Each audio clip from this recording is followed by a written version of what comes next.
Internet, bonjour, bienvenue pour cette vidéo. On va parler, pour changer, du Real Madrid. On arrive à l'intersaison, l'occasion de voir ce que le Real Madrid a à changer pour pouvoir améliorer sa saison.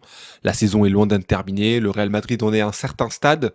Actuellement, ils sont bien placés en Ligue des Champions, moins bien placés en championnat où ils sont en train de perdre le fil face au Barça, mais 4 points, c'est rien du tout. Il y a un mois, ils avaient 4 points d'avance sur le Barça. Aujourd'hui, ils ont 4 points de retard. Donc on sait que ça peut tourner très vite. Il y a un classico retour, etc. Donc voilà. Aujourd'hui, le Real Madrid a un problème d'effectif. Je pense que ce sera le titre de la vidéo. Il manque des doublures à certains postes. Mais avant de proposer des noms de joueurs, je vais expliquer en quoi, selon moi, le problème du Real Madrid est étendu à une large partie de l'effectif. Alors on va commencer par la défense. Déjà, quand tu prends les défenseurs aujourd'hui, il y a les blessés qui font que aussi, voilà, ce n'est pas que de la faute du Real Madrid, mais factuellement aujourd'hui, il y a Rudiger, il y a Asensio, et ensuite il y a des blessés. Militao blessé, Alaba blessé, on ne compte plus sur lui. Heusen est en phase de récupération, mais on ne sait pas encore dans quel état il est, etc.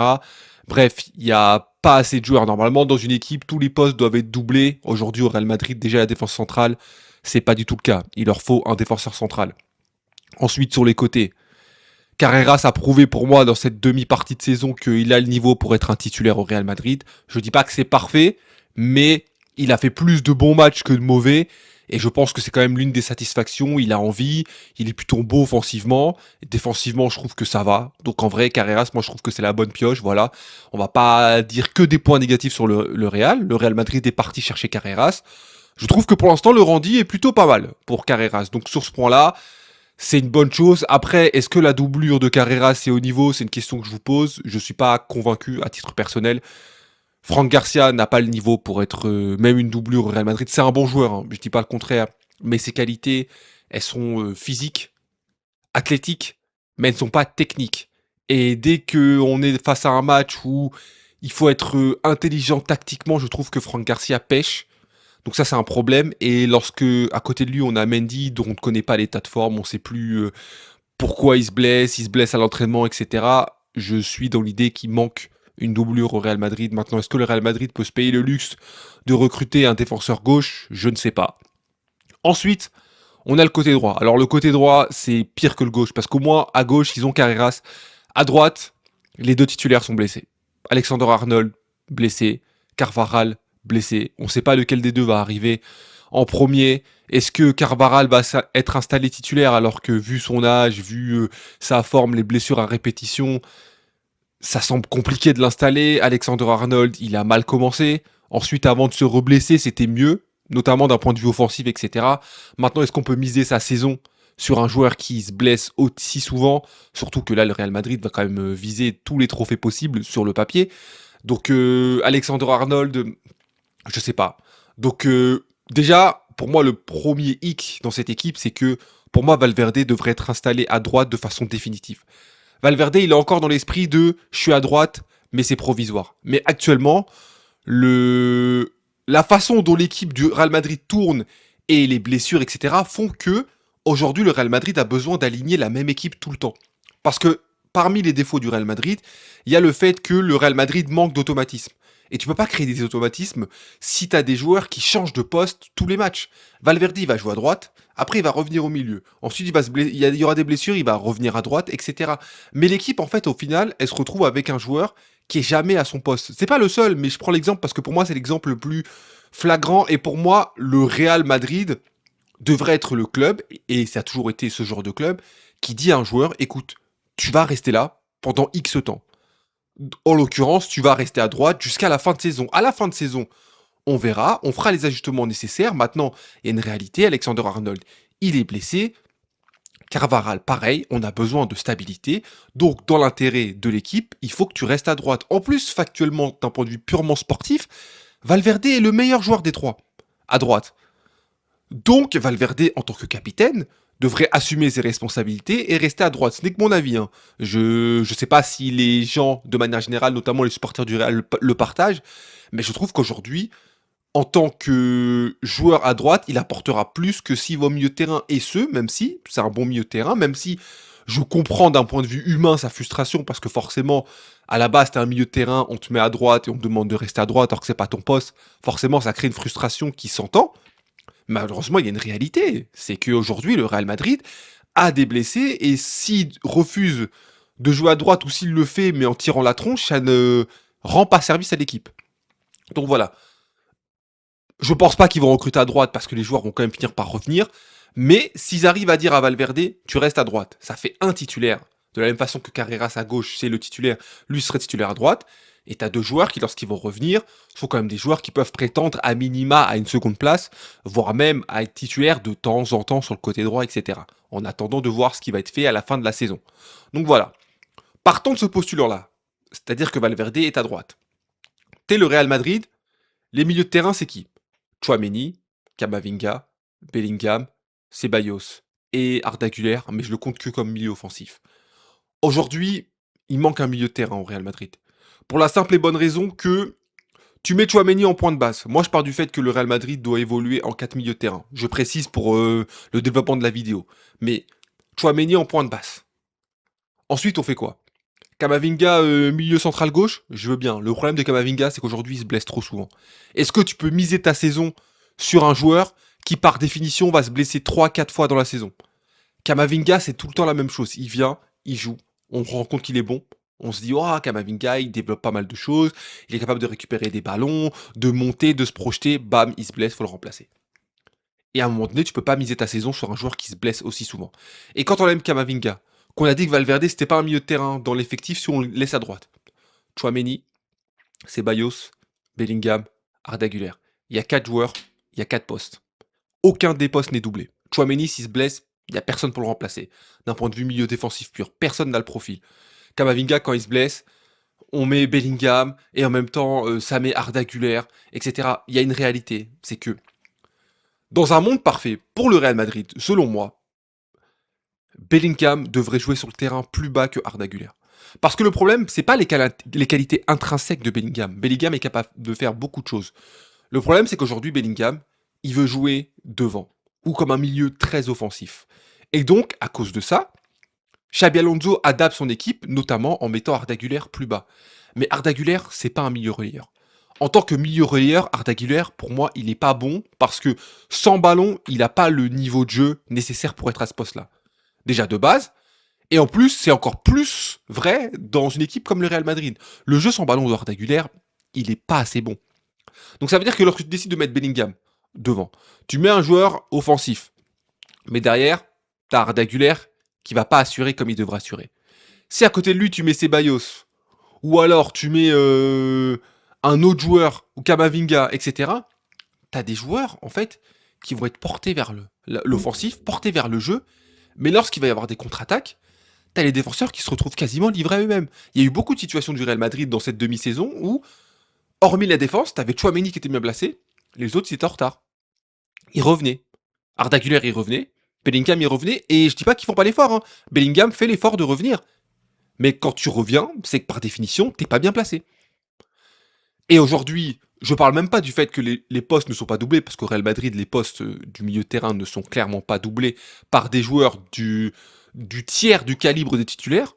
Mais au-delà de ça, dans la construction des milieux de terrain, il y a une faille qui fait que aujourd'hui, il n'y a pas de créativité suffisante. Parce que Arda Güler ne peut pas imposer sa créativité comme il devrait le faire au milieu de terrain. Arda Güler, c'est un joueur qui n'a pas un ego surdimensionné. Ça veut dire que si tu le mets milieu offensif, lui, il est prêt à servir les attaquants, faire 10 buts, 10 passes D, pardon, 15 passes D, sans marquer de but, ça le dérangera pas, lui. Et si Bellingham acceptait de rester en tant que milieu relayeur avec Camavinga, avec Tchouaméni, ça se passerait mieux pour l'équipe de façon globale, parce que, du coup, les joueurs offensifs mettraient plus de buts, Bellingham ne déséquilibrerait pas l'équipe en montant tout le temps. Bien sûr qu'il peut monter de temps en temps, je dis pas qu'il doit rester à son poste tout le temps, mais pas systématiquement, pas être tout le temps devant Arda Güler. Ça permettrait à l'équipe d'être plus équilibrée. Aujourd'hui, l'un des défauts du Real Madrid, c'est qu'il y a un manque d'équilibre au milieu de terrain. Ce qui empêche, de 1, la créativité, et de 2, l'équilibre sur les phases défensives. C'est à double tranchant. C'est pas le défaut numéro 1, parce que le défaut numéro 1, ça reste la défense. La défense du Real Madrid a vraiment de gros problèmes à résoudre. Mais ce milieu de terrain, quand même, pose certaines questions. Donc, Voilà, moi, je pense qu'il leur faut un milieu de terrain du calibre, comment dire, du calibre d'un milieu relayeur de haut niveau. Alors peut-être pas du niveau de Bellingham etc. Mais un vrai milieu de terrain relayeur. Et ensuite devant, on va pas développer 1000 ans, il leur faut juste un œuf de métier. À, à la Rossellou. Oui, je sais, je parle un peu trop souvent de Rossellou. Des fois, j'ai l'impression que Rossellou c'était le meilleur joueur du monde. C'est pas ça. Mais c'est juste qu'ils ont besoin d'un type de profil qui est capable de recevoir des centres, d'être une menace aérienne. Parce qu'aujourd'hui, ils ont Gonzalo Garcia, mais la vérité, c'est que les joueurs du Real Madrid, ils n'ont pas confiance en Gonzalo Garcia. Ça veut dire que quand Gonzalo Garcia il est dans la surface, les joueurs, ils vont pas centrer. Les joueurs, ils vont pas centrer. Ils vont préférer tenter une passe à un Vini, à un Mbappé. Aujourd'hui, le Real Madrid attaque systématiquement avec les mêmes schémas. Vinicius qui doit faire la différence tout seul. Mbappé qui doit faire la différence tout seul. C'est trop souvent la même chose. Et quand t'avais un Alexander Arnold qui était encore là, avant sa dernière blessure, il y a eu plusieurs fois où il avait le ballon, il poussait le ballon vers l'avant, il voulait centrer, et au moment où il voulait centrer, il réalisait quoi? Il y avait personne dans la surface. Il y avait personne pour recevoir le centre qu'il allait faire. Et donc du coup, il se ravisait et il faisait une passe en arrière. Aujourd'hui, le Real Madrid a besoin d'avoir un joueur qui soit à point d'appui, qui soit capable de proposer quelque chose de différent, notamment dans des matchs où le Real Madrid sera en difficulté.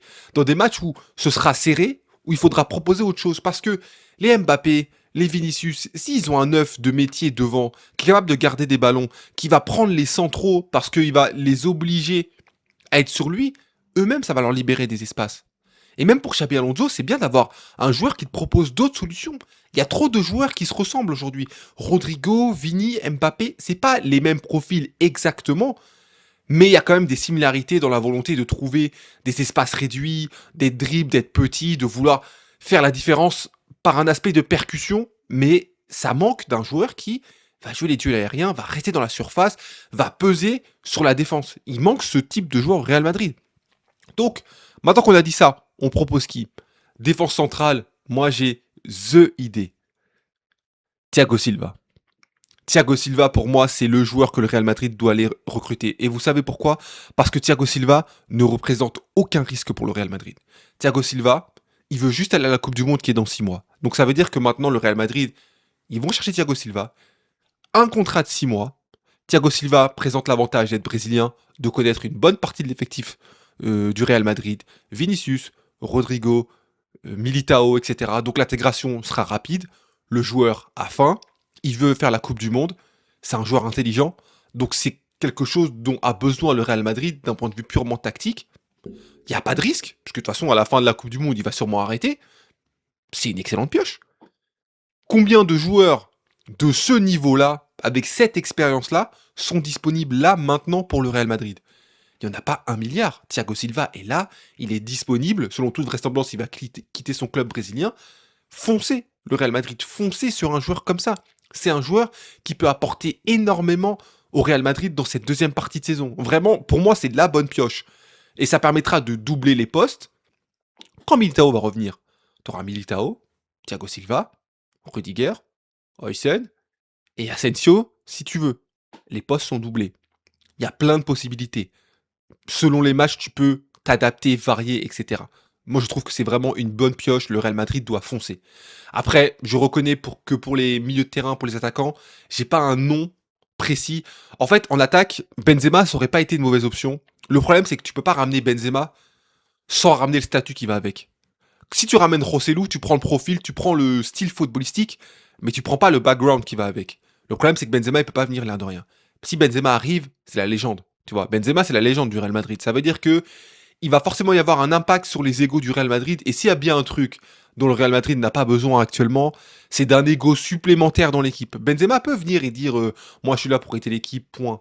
Mais t'es Benzema. T'as été le meilleur joueur du monde dans cette équipe. T'as eu ton ballon d'or. T'as fait des choses exceptionnelles avec ce club. Forcément, ça aura un impact sur les autres. Certains joueurs y verront comme un manque de confiance. Donc Benzema, malheureusement, même si sportivement parlant, pour moi, il a encore le niveau pour rendre des services et il correspond à ce type de profil dont le Real Madrid a besoin, ça peut pas être lui.